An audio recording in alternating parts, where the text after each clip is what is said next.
Okay, I've procrastinated way too long to read this book. Suffice to say, it was one of the best reads I've ever had.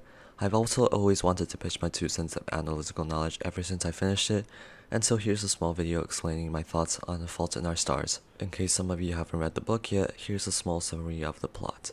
Two teenagers, one called Hazel Grace, who is a thyroid cancer patient, and the other one called Augustus, meet in a parking lot at their cancer support group. Augustus asks Hazel to his house and Hazel accepts. And then they find out they both read a lot, so Augustus gives Hazel a book and Hazel returns by giving him an Imperial Affliction. This book will become important very soon. Turns out Augustus loves Hazel's whatever shitty book and spams Hazel's DMs with progress reports on how far he's got. Kind of creepy, but Hazel adores this. Turns out the book ends in a cliffhanger, and out comes Peter Van Houten, who apparently wrote the book and lives in Amsterdam now after retiring as a writer, and he don't want no sequel. The two thinks he must be a nice guy for writing such a brilliant novel, and after conversing through email, it did seem very much like it. And so Augustus used his one and only wish to get them both to Amsterdam and confront this mysterious individual face to face on the ending of the book. I just want to object here for a second because I seriously don't understand what they hope to get out of this. Like, I mean, the book is already there, the future or whatever has happened after the end doesn't exist. Your own spin-off of the story is just as valid as whatever Van Houten dude gives you. Also, it turns out the Van Houten dude was a complete asshole and spewed intellectual bullshit at the duel until his own assistant resigned and ushered the two out. They shared some fond moments with each other in Amsterdam, a kiss in the museum, some late nights by the river, but Hazel learns another dreadful fact. Augustus' bone cancer was back, now riddled all over his body like craters on the moon. His health soon deteriorated after getting back, and not long after that, Augustus unfortunately succumbed to his disease. By the end of the book, I was crying my eyes out. Now I realized I had basically read the equivalent of a teenage love story. So I asked myself, what made it so moving? Well, for a book to be moving, it first has to make us care about its characters. Many novels do this by making their characters' journey similar to ours. For instance, in To Kill a Mockingbird, the character of Scout, a young girl growing up in the racially divided American South, starts school and encounters the challenges of fitting in and forming friendships. Her experiences with bullying, social expectations, and the desire to belong would likely resonate with readers who have also experienced similar things, therefore pulling them into the story. The novel makes us care because we are, or can imagine ourselves in a similar situation. My first attempt at reading the book was a few years ago when I was still a naive, innocent 4th grader, and I had no trouble reading the words or understanding the plot in general, but I couldn't finish the book. It was too boring. A love story between teenagers isn't that the most dull and overwritten topic in existence. What made it worse, as someone who complained when love songs played on the radio, I couldn't understand the emotions of the two, or why Hazel felt so attached to Augustus, and Augustus so in love that they essentially devoted everything they had to each other, including their all too precious time. The book read differently this time. I could understand the significance of love and how precious and good it can feel. I could sympathize with Augustus' decisions and John Green's romanticized plot design. However, a love story with some kind of tragedy is always more compelling to me than a sweet romance, and that is what distinguishes a boring love story from a great one. Think Romeo and Juliet, one of the greatest love stories of all time. The two lovebirds face the feud that divides their two families, and on the largest level, the feud makes it impossible for them to go to their families and request to marry each other, as they know it will never be allowed. In the end, two people who were desperately in love were torn apart by misjudgment, temperament, but most importantly, fate. The great contrast between expectation and reality leaves room for imagination of what could have been, yet the reality is set in stone in the book's pages, leaving a bittersweet taste in the readers' minds. Of course, plot design is one thing, being able to execute it well is another. Language and plot live hand in hand in the writing universe. In the book, John was able to do something very little adult writers can do: portray teenagers as teenagers.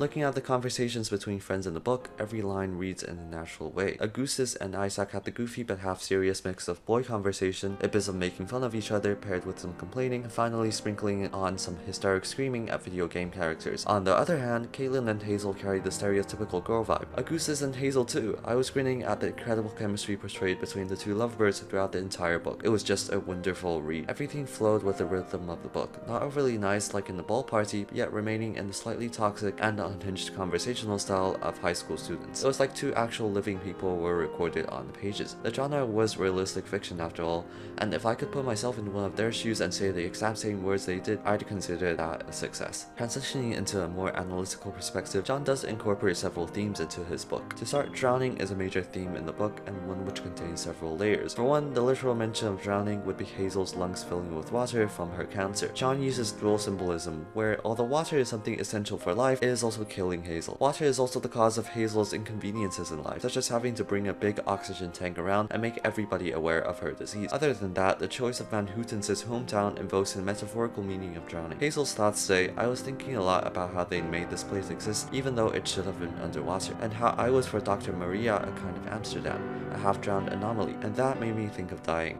The geography of Amsterdam meant it was constantly at the risk of flooding, yet the half-sunken nature of the city is what provides it with its economy and livelihood. The thing that is killing the city is also the thing that is keeping it alive, just as water is to Hazel. In both of these situations, it is difficult to say if water is a benefactor or the antagonist, striking with the same conflicting pain as a double-edged sword. Another major theme in the book is the harm dealt to others. On the plane ride to Amsterdam, Hazel recites a poem to Augustus called The Love Song of J. Alfred Prufrock, written by T.S. Eliot. In the poem, Prufrock hears his inadequacies and is too scared to pursue a relationship with a woman. Oh, Prufrock, we have lingered in the chambers of the sea, by sea girls wreathed with seaweed red and brown. These two lines makes us believe that Prufrock wanted to escape humanity and reside in the fantasy world he imagined, where his last line, till human voices wake us and we drown, signifies the fantasy crashing down. Augustus and Hazel's love story is just like the fantasy Prufrock builds up. They are both children with cancer, meaning their lifespans are ultimately limited. Hazel even admits to this. Obviously, I knew even before his recurrence that I never grow old with Augustus Waters. They knew their great love story was going to crash down when one of them succumbs to cancer, just as Prufrock knew his fantasy was going to drown. Hazel was originally hesitant to pursue this love story because she fears being a grenade, and in the novel, grenade is used as a symbol for imminent destruction, which is what she sees herself and her disease as. She becomes conscious of her potential harm to others after reading Augustus' deceased girlfriend's Facebook wall and reading all the loving comments left for her. As a result of this perception, she originally decides to not engage in a relationship with Augustus. She fears it would cause harm to him the same way Caroline did. Her grenade metaphor also influences her relationship with her parents. She realizes that her disease may be holding her parents back, specifically her mom, who wants to pursue a higher degree. Yet despite the reassurance from her parents,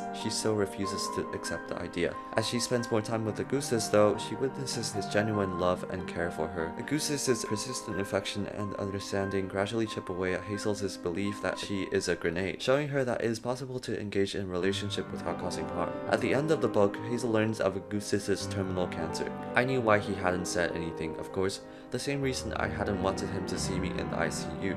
I couldn't be mad at him for even a moment. And only now that I love the grenade did I understand the foolishness of trying to save others from my own impending fragmentation.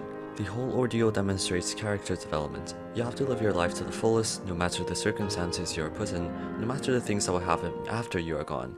In other words, live the present to the fullest and leave the future for the future's consideration. The last theme I'll discuss is life and death. Augustus and Hazel hold different attitudes towards life and death and the meaning of life. Augustus wants to be remembered and fears oblivion. I fear oblivion, he said without a moment's pause. I fear like the proverbial blind man who's afraid of the dark. Augustus goes on to claim everybody wants to lead an extraordinary life. To that, Hazel disagrees.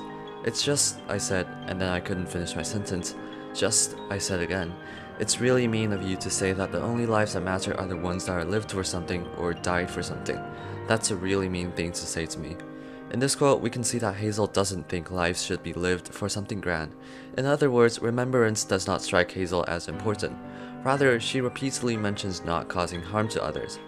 I want to minimize the number of deaths I am responsible for, I said.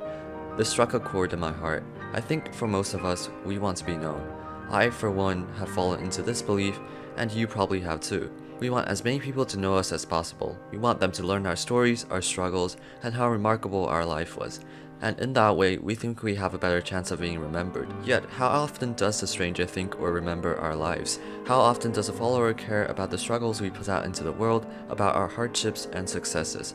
How often do they try to learn about you, about anything other than what floats on the surface? Therefore, how ridiculous it is to pose hope on their remembrance after we've reached the end of our time. While we caress over the wideness of our influence, it is the depth that matters, and some recognize that, despite most of us being totally ignorant. In the last letter of the book, Augustus writes to Van Houten. People will say it's sad that she leaves a lesser scar, that few remember her, that she was loved deeply but not widely.